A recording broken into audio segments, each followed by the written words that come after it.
pot we got going in that 5v5. Definitely is.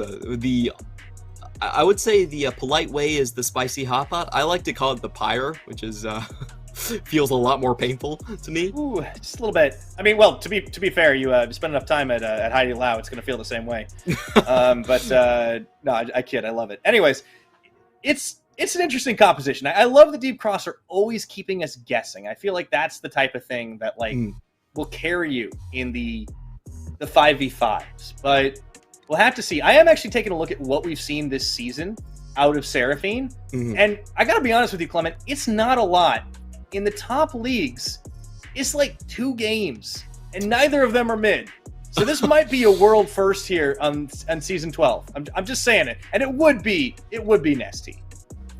Yeah, we did see it a little bit when she first came out, but after a lot of her AP ratios nerfed, we didn't get that much of a Seraphine flavor. We know that she's very strong in siege situations. She can basically clear the entire wave, and you can actually chain her Encore up with your allies. If it goes past a target, it actually extends the range even further. So we could see that being used with Onslaught of Shadows quite well. I expect if DCG ever group up as 5, they're just going to drop their ults and dunk on the opposition. So Frank can never allow DCG to group up. I feel like the big thing for Frank, the most critical point for Frank this game is K2's initiative.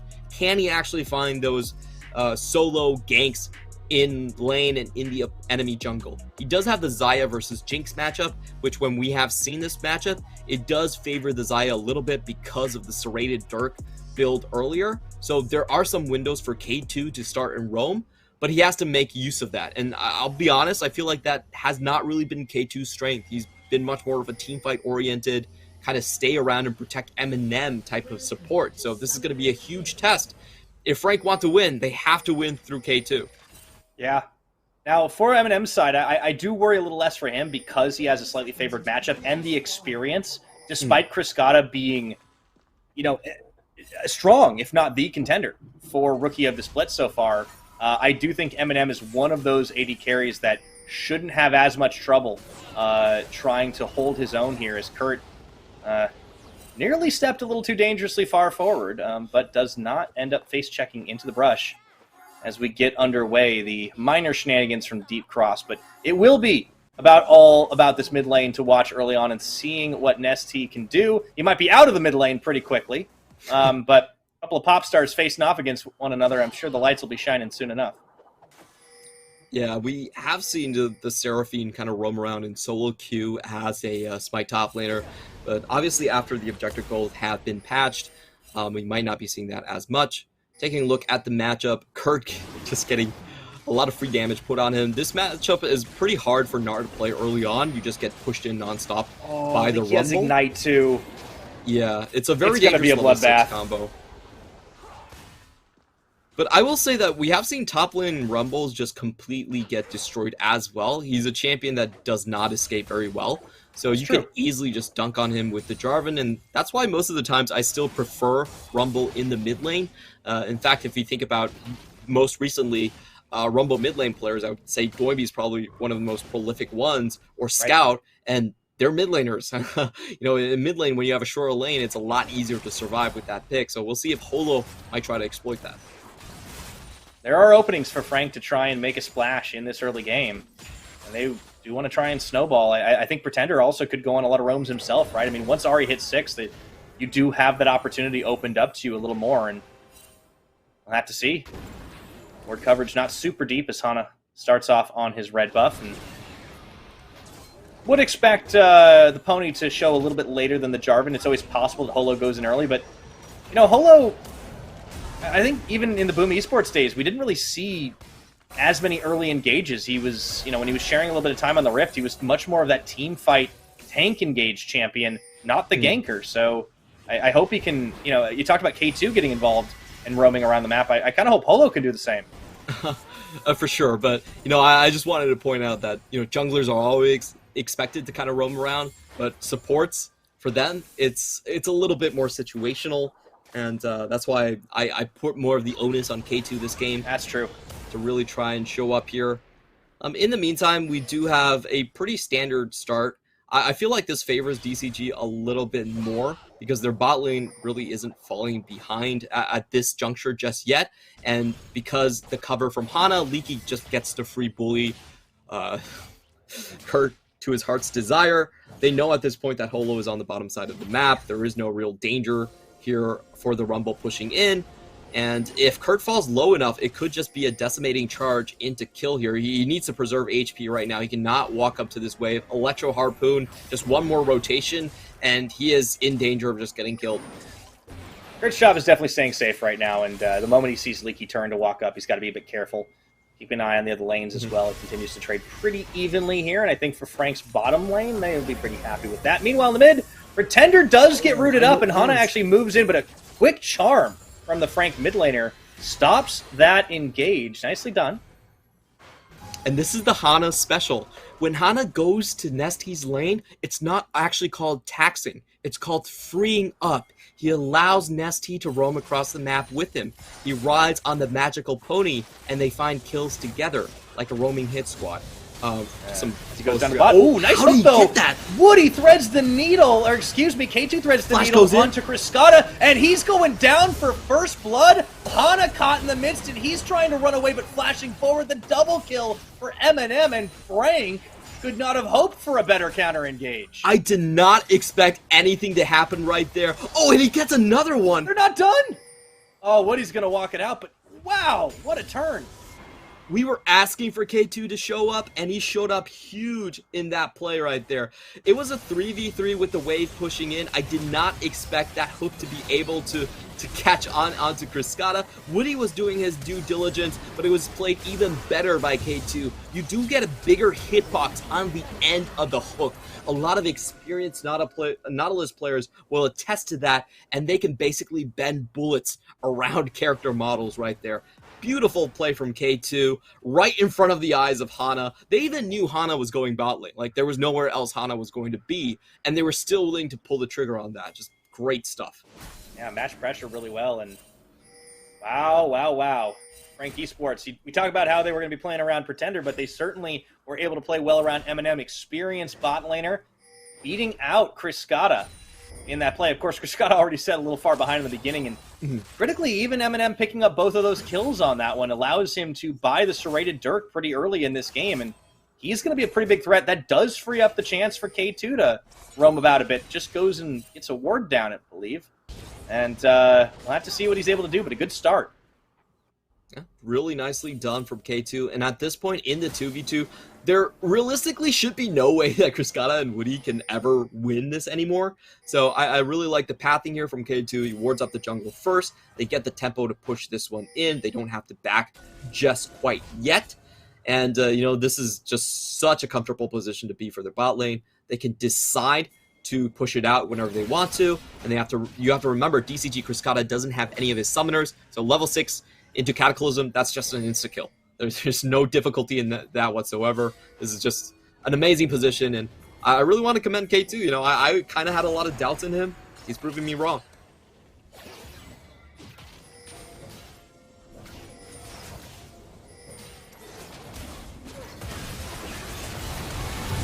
There's going to be the engage right there coming in, but the charm does Nessie land. does Holo first. It's taken down, and DCG, they kind of closed the bait around the trap themselves. Yeah, critically there, what we saw was Nesty was able to get to the scene a lot earlier than Pretender was able to. So they closed the trap first and get the kill onto Holo before anyone on Frank Esports unfortunately can react. K2 was in position, but they didn't have vision in the blue brush, and then they just didn't see Nesty, so they were actually just caught off guard. Oh yeah, seriously, it seemed like the setup was going to look so great for them, but a nice turnaround there at the end of the day. And all right, setting things back into this, it's a slim gold lead for Frank Esports, 7.5 minutes, but pushing their luck a little bit too deep on that one.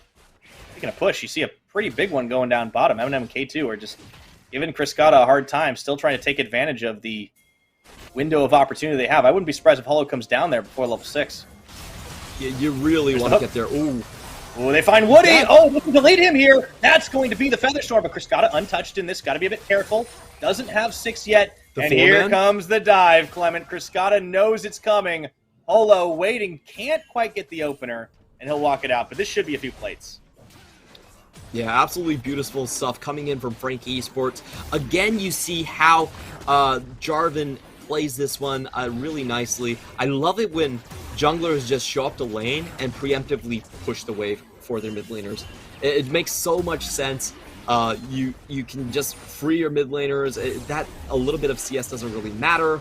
You make sure you get ahead on the roams. They get another good kill here, another plate, and also start out on the objectives right now. So I think for DCG, they can't really play around this bot lane anymore. The difference is already there. 3 kills down. The Jinx has to just find an open lane to farm at this point. So what DCG should try to do is, in my estimation, they should try to crack up top lane, bounce the wave, and get Kriskata on the lane to farm it. So at the end of the day, a lot of these champions, both the Rumble and the Seraphine, they do have a bit of an expiration date. They're not your kind of true carries. You still need Jinx to deal most of the damage here. So you still need an open lane for her to farm, and I think most likely DCG will be looking for probably just kill on top lane, get the tower, swap. Yeah, really good though, Frank, to focus on getting that one behind, and the dives have been well executed. The counter engages have been great. Definitely big ups to K2 and Holo for stepping up this game so far.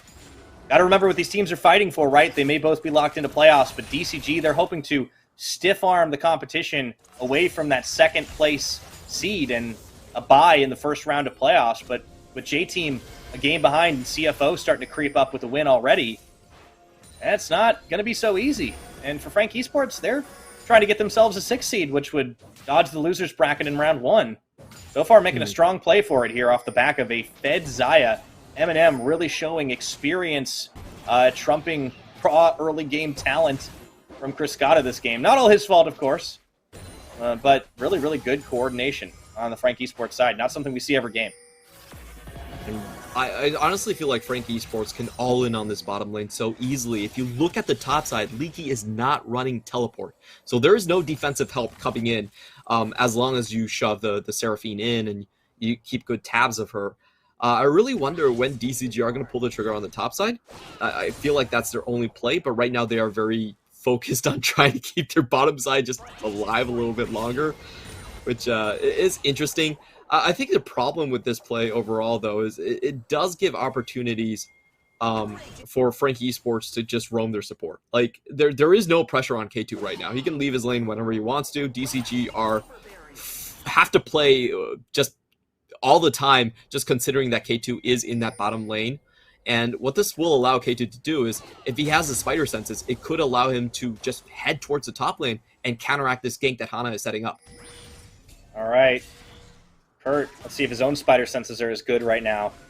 Oscillating a little bit here. That should be the spot. There we go. Good ward coverage, and before it gets neutralized, Kurt knows what's going on. The game is given away, and Holo starts to move up towards that top. Meanwhile, K2 in the mid, they're not going to be able to get much of a push off as Nesty clears a good chunk of the way, but Contender gets a few chip shots on the tower, and things stay nice and slow here. Clement, a 500 gold lead plus the Dragon. All of the kills on M&M. And I do expect Nesty to go for the Luden still, because he is losing massively in terms of wave clear at this point. And also, Seraphine's not a champion that can really venture out into the wave. So wave clear will be important. And here's the big push. You know, this is completely expected from DCG. The only question really is what Frank Esports can get on the bottom side of the map in the meantime. Or they're actually going to try and defend. Huh? Kurt's building a Narbar here. I mean, it's possible. Holo coming up. So I guess they peel Shelly off, and all right. Not so bad. No dive coming in. I don't think they want to take the 2v2 necessarily. But it's a 2v1! Taking advantage of the timing, forcing out Hana's ultimate in a trade for Holos. Oh no, the TP. And a teleport out of Nesty. Oh, it's so free. Now the bot lane is truly on their own. I feel like Kriskata and Woody are probably the two champions on the map right now that are completely shivering. Well, we get a good trade here by Leaky. Okay, all right. Turns on the afterburners there as Kurt's forced to walk away. Once his Narbar spent, gotta be careful. It does look like Frank are going to use this pressure advantage to at least crack a plate in mid, but Nesty got back really fast here. Something worth noting, of course, is teleport timers he's not as worried about. He's running the Unsealed Spellbook this game. I'm still waiting for that big play to happen. Another great thing about the swap for DCG is that Rumble can clear the wave a lot easier than Gnar can. In the 1v2, he just drops the equalizer, he'll farm it, and the cooldown is so short on that ultimate. You can basically use it, I believe, every 4 waves, or maybe even 3 waves. So it'd be very simple for them to kind of swap and just defend this. I'm a little bit surprised that they're actually full committing for the second Drake. This is a wombo combo situation, but in my eyes, if I'm Frank Esports, I'm not venturing into this.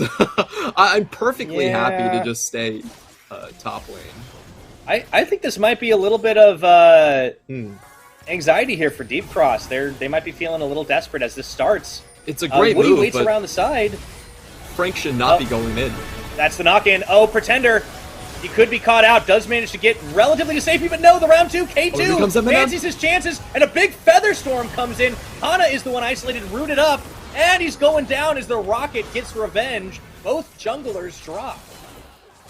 Wow, it seemed like such a good start from DCG, but they don't actually land any of the critical crowd control onto Pretender. They get the knockback, and that's it. Pretender's still able to dodge out and even get a couple members with the Everfrost right there, and then Eminem is able to close up on the trap. So DCG commits so much, they get nothing for it. Well, watch this again. I was a little bit worried for Frank Esports. I felt like this was a fight that wasn't necessarily worth taking. Nearly turns out really poorly for them, but just look at this ultimate coverage. They don't actually find that wombo combo on the same target. In fact, I don't think they should have blown the equalizer. They need the equalizer for Eminem. Pretender's not going to kill your whole team, but Eminem will. Yeah, I feel like it was a bit scuffed on that account. Frank, though, I mean, that whole thing, they probably could have seeded it. They probably could have walked away with it. At the end of the day, nobody ends up getting the dragon until just now, when in the aftermath, Holo was able to take it. So I guess you could call it in the long run a bit worth, even if it is a flip for Shelly. And I can't believe it. We've got 3 for 3 on the Hex Gates today. Well, I'm always happy to cast Hex, Tech Drakes, and Infernal Drakes. I just love the Hex Gate mechanic. It's so fun. It creates so many opportunities for flanking angles. And good skirmishes, too. Yeah, there's a lot of times where you can tell that players are still not used to thinking about Hex Gates, and they just got caught off of guard. We saw that in our previous game with MFT, just getting kind of surprised when people showed up in their own jungle. So definitely a more entertaining Drake, in my opinion. I absolutely agree. I think it adds a lot of fun and flavor. Not at all like the Drake that must not be named, of course. Doesn't exist anymore. Doesn't matter. All right, but all right, for sure. As we get into this one, I think the thing that's impressed me about Frank is they have shown an understanding of what they need to do in the early game, and I want to see if they can take that forward here, because, as you mentioned, there is a bit of an expiration date here for Leaky and Nesty's effectiveness, and a lot of it's going to be on Criscata. There is still that pop-off chance for Jinx, but at the moment, you're kind of fishing for as much farm as possible, and Eminem still can bully. There's a reason this Xayah has kind of come in vogue here. It is a Mythic versus Mythic at the very least, but the Manamune already completed 2, so there is a window to work with. There is a lot of possibility. We've also seen Kurt play a lot safer this game. I think that's an important thing. Kurt has had an underwhelming debut in PCS, but this game, I think he understands what he needs to do. It's okay to lose lane as long as you're still effective in the team fights, or rather the skirmishes. Definitely is the case here, and they are grouping up for a big siege and just kind of a bot side trade, but there is a Herald here, so I don't think you can actually trade. I feel like Frank Esports are actually forced to respond to this one, though. Unfortunately, not a very good Herald drop, as it loses way too much tower HP. You ideally want to take the tower a little bit lower. They lost the Herald on the first one, and that just means that Ahri doesn't have to come back. Ahri's perfectly happy with that, so a little bit scuffed on DCG again. Yeah, Pretender keeps getting free farm on this, for sure. This is actually a really good swing for Frank, as there was so much commitment to try and keep the push going or dive onto Kurt that just gets completely negated. It's it's just free damage on that top tier too. Hmm. So Frank, I mean, understanding what they can get away with a lot better, and DCG maybe showcasing some nerves here. Oh yeah, this would be massive if they actually drop a game to someone not named PSG. It would be a huge shock to their reputation, I would say. And unfortunately, DCG in that trade, because they dropped the Herald a little bit too early, they lose it on the first tower, and they make a completely futile roam into the bottom side when they could have been pressuring mid lane a lot more. So you could see the ripple effects from that, the vision in the red jungle there from Frank Esports. Doesn't really do much. Frank are able to hold out. And the question here for DCG is a lot of times they're going to be losing farm. Seraphine doesn't really have a place to farm anymore. This is the problem of playing sort of nesty support-ive champions, is that you get caught on the side lane, you're just dead. So yeah, Leaky needs to do more, but speaking of getting caught on the side lanes, gonna go ahead and burn that rocket belt. He is out to safety, that's fine, but Frank definitely taking advantage of a timing window and pushing them back and away. Yeah, I mean, not only would it be huge for Deep Cross's gaming reputation, not in a good way, if they lose this one, but playoff implications are pretty huge here. Nice combo from Pretender that's going to zone Leaky away. Yeah, if Deep Cross lose this, they're tied with J-Team for second place. Oh. Yeah, that would be absolutely massive, and Woody gets caught here again, so DCG not able to brute force through the ramp right there means that Frank Esports get full vision control over the next Drake. Yeah, this is massive right now. Drake stack building as well for Frank Esports. They already have the first two in the game. Hana clearly wants to find an angle. Of course, his team not in a position to respond. Kurt pulls off the side lane. 23 seconds. It's the zoning game for Frank here. I want they hold their nerve to put a couple feathers on that ramp. That's probably the most effective way of dissuading people from coming down there. We have one more wave, and we do have a flank by Hana. This could be huge. Yeah, an Onslaught of Shadows makes a big difference. If they didn't spot this, and I don't think they did, still fishing for a pick here. Kurt's not in the picture at the moment. He actually does step back and away for just a sec. They are pinging. They know he's missing. Kurt and his Mega Gnar bar are a little bit tragic here, so he's not going to have any Mega Gnar for this Drake. And DCG get river access. Okay, Kurt, he flanks the flanker. Level advantage on Hana. Would he? Okay, he's going to be able to walk away, but that is the opener as they flee into the safety of their own jungle. Kurt on the Gnar bar. There's going to be a charm. Peeled away. Oh, this Dragon Dance is tense here, Clement. Kurt's trying to build it up as fast as he can. Getting isolated from his team, but getting very, very close to getting the pop, and Dragon resets. DCG 50-50 dancing around it as they try to keep this one going.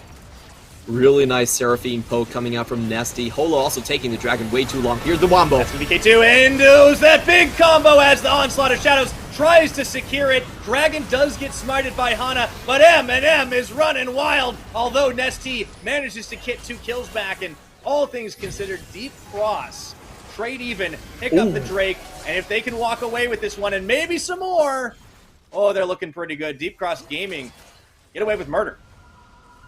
An incredibly close fight going down here, but Deep Cross Gaming, in the end, they do pick up the objective and trade blow for blow with the kills. I just feel like Frank misplayed their hand a little bit. I feel like they started the Drake a bit too early, took way too much damage from the Hextech Drake, and did allow DCG to kind of walk in and establish a zone of control. I also didn't see Mega Gnar being used here from the side of Frank, so we'll see once again how he tries to maneuver this one, but it was a really nice job keeping away the targets with the equalizer. Let's see if Kurt gets his Mega Gnar down. I didn't see it the first time around in the team fight. It was a good flash around, good ultimate. He is stun locked for days. Kurt doesn't get the ultimate down? Oh, wow. No. He actually just doesn't get it. Okay. Yeah. I was wondering where it went. He got CC'd for, like, most of that fight. That was actually really good on Deep Cross's side. Yeah. He was in melee range and couldn't ult. That was actually very impressive. Yeah. Feels bad, man.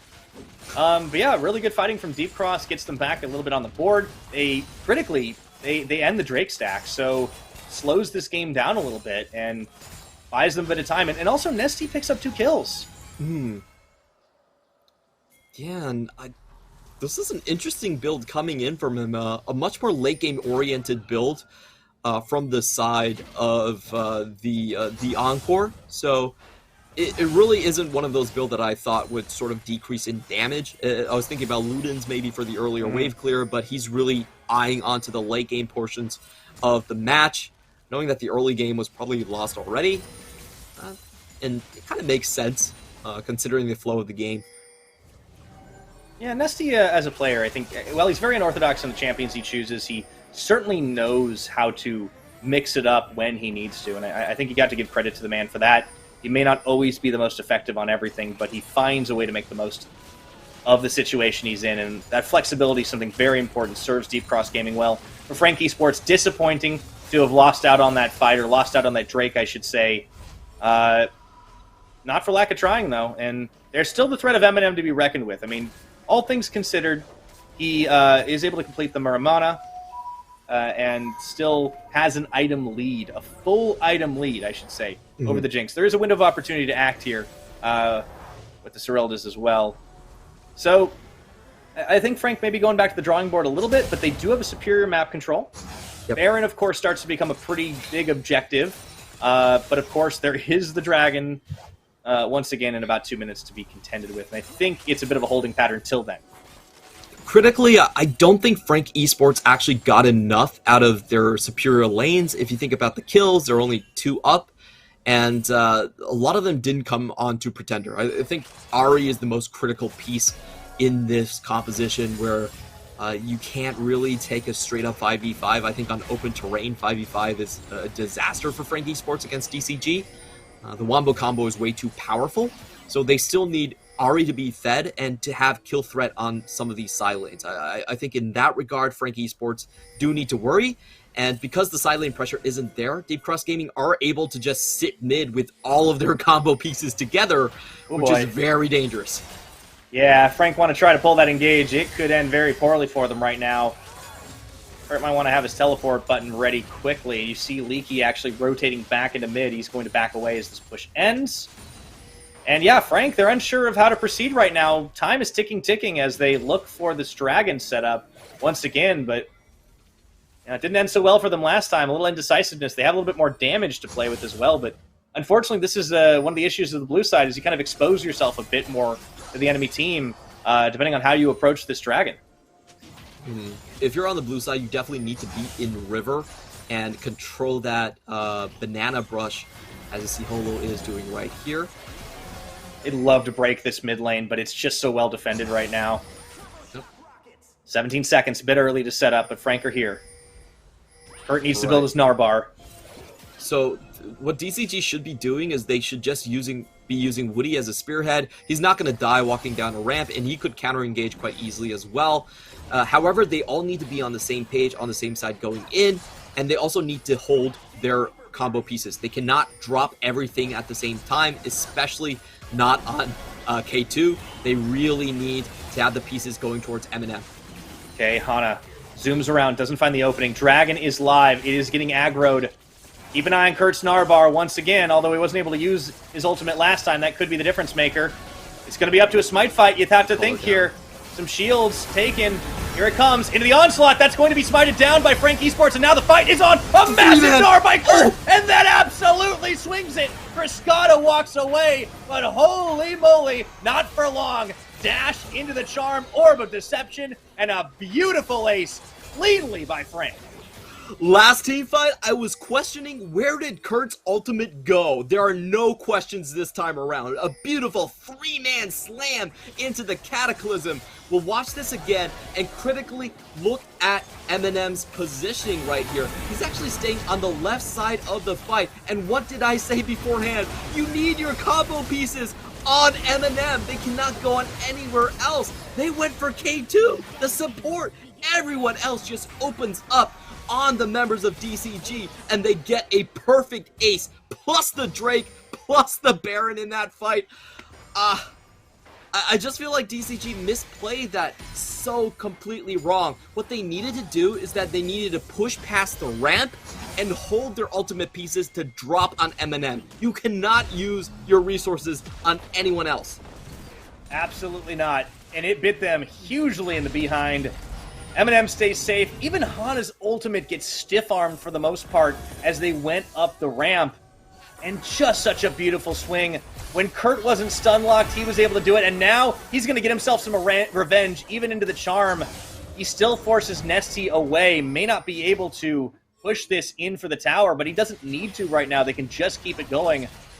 Everything's coming up, Frank, and this is massive for the playoff picture right now. If Frank win this, they get such a big edge in the fight for 6th place. And Deep Cross open the floodgates with the loss here for not only J-Team to try and get that second, but even more teams, as here comes the revenge pickup. They try to find Pretender. Hana doesn't have the follow-up, and Eminem just sticks him full of feathers. The push fails, and Deep Cross are cowed. Boy, that was another failed engage right here. They didn't have Seraphine's ultimate, and Leaky was too far away. He doesn't even, he does drop the equalizer, but to very little effect. The Wombo Combo team is falling apart, and at this point, both Kurt and Pretender can go into the side lanes. There is no answer from DCG. Almost 30 minutes in, Frank are looking to close this out. They've got to be feeling oh so good about their postseason chances. K2 goes in. It's all a bait to try and delete Woody off the map, and they do it. Unfortunately, the Rocket gets revenge as they take down K2, but Kriskata is going to have a lot of work ahead of him to try and save this. He's been set behind almost all this game in the 4v4. Here goes Pretender. Tags in to Holo. Flashes backing away. A little bit dangerous there. You have to get out. And now the charge comes in onto the Gnar, but he shoves Hana right back and away. That's going to be one and done on the inhibitors. What a massive swing from Frank Esports. We're talking about them holding only 2,000 gold ahead 5 minutes back into the game, and now they're already over 10,000 gold ahead. That's just how big of a swing that was in a single team fight. And I really feel like DCG are running out of options to engage right here, because Frank had the option to just never fight a 5v5. They can just keep on pulling people around, the base is open, you're threatening your top lane inhibitor. The only way that Frank Esports could throw this game is if they group up in a Baron pit and get decimated by Equalizer. No, we have seen that. Not against the Equalizer, but we have seen Frank throwing games, and at the Baron pit as well. So never say never, but right now it's looking very good for this new squad. Definitely true here. I just say that because Frank... We have seen, unfortunately, a lot of the times, them in strong winning positions, and then they just walk into terrible team fights without a very clear picture of how they want to finish the fight. So that has been the end of this is a challenge. Yes, it's going to be really scary, and I'm not sure I like their current positioning right here, because they are opening themselves up to a lot of threat. There isn't an inhibitor mid, so DCG can choose not to respond to what's going on against Kurt here. Okay, try to play him at distance. Holo doesn't want to go into this one. They do take down the tower, and they actually do want to engage it. They've landed a root into a charm onto the Alistar. Woody just takes some chip damage there, and he's going to lock it out. Does lose his ultimate, though. That's huge. That is big, actually. And now they go in for round 2. This time they find the Jinx, and that has got to open the floodgates here as Eminem with a legendary kill into a double. K2 might fall, but I think this might be curtains for Deep Cross Gaming. Our second place squad, Leaky running for the hills, and there is nowhere for him to go. No flash, scrap shield, doesn't matter. Olo takes him down. I'm sorry, Woody. That was just way too funny. Woody saves himself but throws the game as he exposes Kriskata to a point-blank charm. He dies with both summoners up, and Frank just walked into the base without facing any resistance. Only the supports are left. Nesty goes gold for a couple of seconds right now, and Kurt is going to knock him right back into his own Nexus. Even though Woody comes up, I think it's too late to save the game between him and Hana trying to keep this one going. It does look like Frank aren't going to end unless they have the opener. Kriskata comes back off cooldown, and they're still going to make a fight of it right now if they can, but they've caught Woody once again into the wombo of the combo. As the last Nexus turret falls, Frank Esports have to be grinning from ear to ear as they look to take down Deep Cross, the first team they have ever defeated in the top of the table.